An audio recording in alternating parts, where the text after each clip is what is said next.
very interesting. People are getting hip to the game. Keto, carnivore, unstoppable.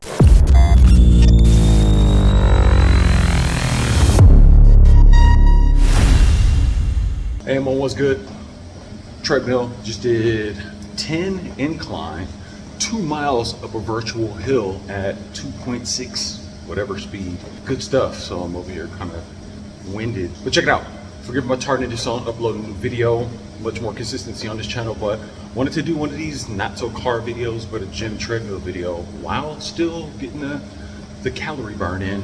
Big week on the business side, the lifestyle coaching, and I'm approaching that from the standpoint of being a creative consultant, visual media producer, videographer, motion graphic designer, and tying in the expertise that comes with consulting on these projects along with keto nutrition coaching, right? So it is lifestyle. So I talk to people jokingly, say all I do is work and work out. Just tying that together and kind of advising people on, hey, people are talking about scarcity, times getting tough. Well, here's kind of what I'm doing in my late 40s, coming up on 47 in a few months.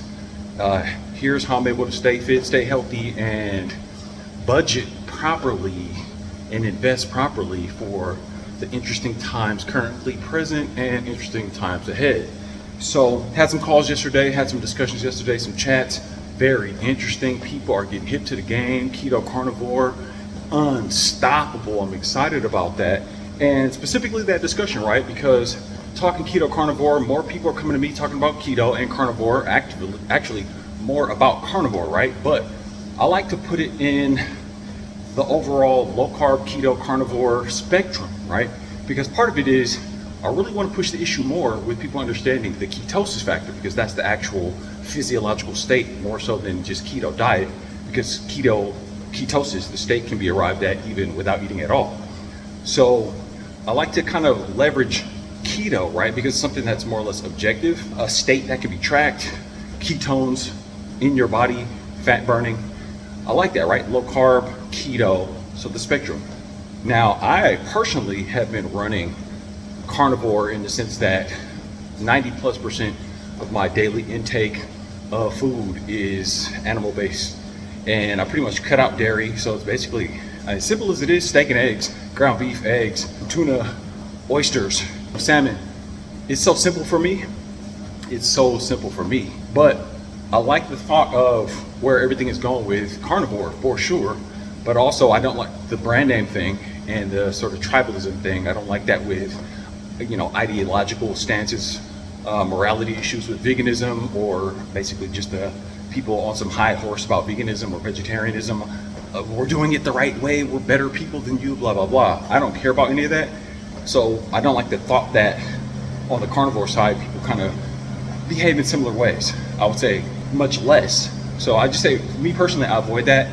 Again, I stay objective with all of this stuff. I'm a visual media guy, video journalism, filmmaker. So I try to keep this journalistic integrity, objectivity about the whole thing, so I don't get too bogged down in sort of like a politics perspective about it, right? Divisive perspective.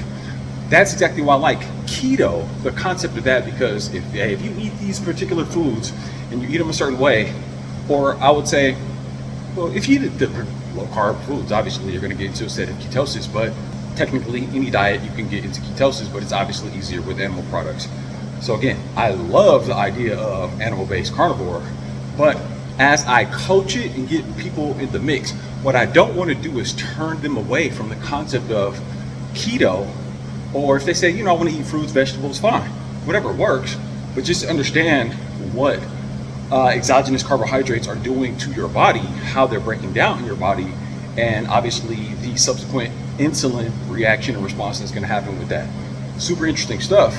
And like I said, just to be more objective about it and to bring more people into the fold, you got to understand, where I live, people are just clueless about food, or they think they have all the answers in the Bay Area. For people that are kind of woke or awake to even thinking about their food intake, typically it's, we got to go plant-based, vegan, blah, blah, blah, and they think they're doing something healthy. Oddly enough, most of the people I know that are vegan and vegetarian are overweight, and they make all kind of excuses and have all kind of copes for it and try to make it make sense. Meanwhile, and I know I was there, after a year and a half switching over to more animal-based keto, carnivore, I'm the leanest I've ever been, with the most energy I've ever had, with the most consistency. And this is going into 47, approaching my 50s. And this is after years of yo-yoing up and down, trying to figure things out. Soon I'll show you guys some old school pictures. I uncovered some pictures from years back, my brother's wedding, back when I was a big boy. So I'm like 70 pounds down from my max heaviest weight ever. At 6'2", heaviest ever, 265, 270. Now I'm around 195, 190-ish. Leaner than ever, more consistently, while keeping strength and mobility and flexibility. Yes. Body recomposition and arguably reverse aging. Oh yeah. So I'm excited to coach more people on that and move more in that trajectory, putting together some programming right now to help people get started out with this stuff. There's a lot of ideas going through my mind, a lot of things I want to be able to distill and communicate more easily to the folks out there. But again, I'm having more and more discussions, more people are waking up, more people are getting hit to the game, and this whole keto, low carb, carnivore thing can absolutely change the world. Let's lock in, folks.